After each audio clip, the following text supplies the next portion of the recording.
ជួបរឿងច្រើនណាស់មួយរយៈចុងក្រោយបើមិនដោយតទៀតមិនបានទេមិនដឹងថាយ៉ាងម៉េចបងក៏ផ្ដាំព្រួលប្រែបងក៏ផ្ដាំងាករេមានស្រីក្បត់ចិត្តសង្សារលែងដៃអូនទៅខូចខាំងអូនធ្វើអ្វីបើសិនរូបថ្លៃមិនចោលសន្តានសាវារយៈពេល3ខែចុងក្រោយនេះអូនខូចចិត្តច្រើនលើកច្រើនសារបង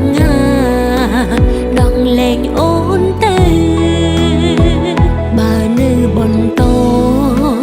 ច្បាស់ជាឈឺខ្លាំងបងកុំប្រឆាំងពេលនេះអូនចង់ទៅបងគួរតែធ្វើចិត្តទូលី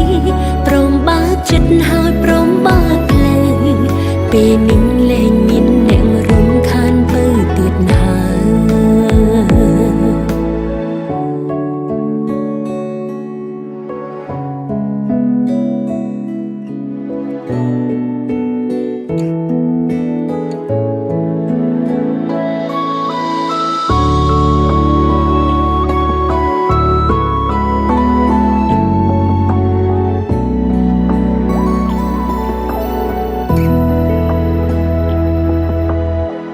ជួបរឿងច្រើនណាស់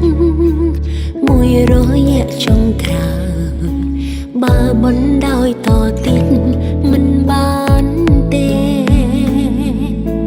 មិនដឹងថាយ៉ាងម៉េចបងក៏ផ្ដាំព្រួលប្រែបងក៏ផ្ដាំងាករេមានស្រី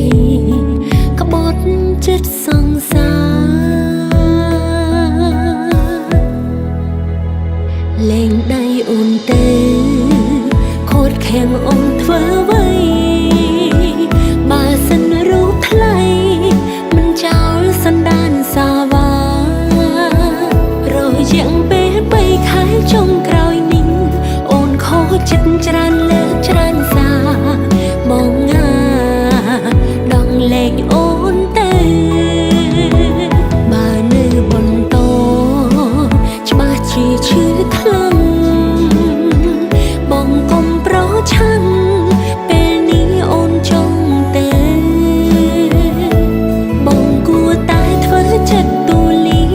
ព្រមបើកចិត្តហើយព្រមបើកផ្លូវពេលនេះលែងមានអ្នករំខានពើទៀតហើយ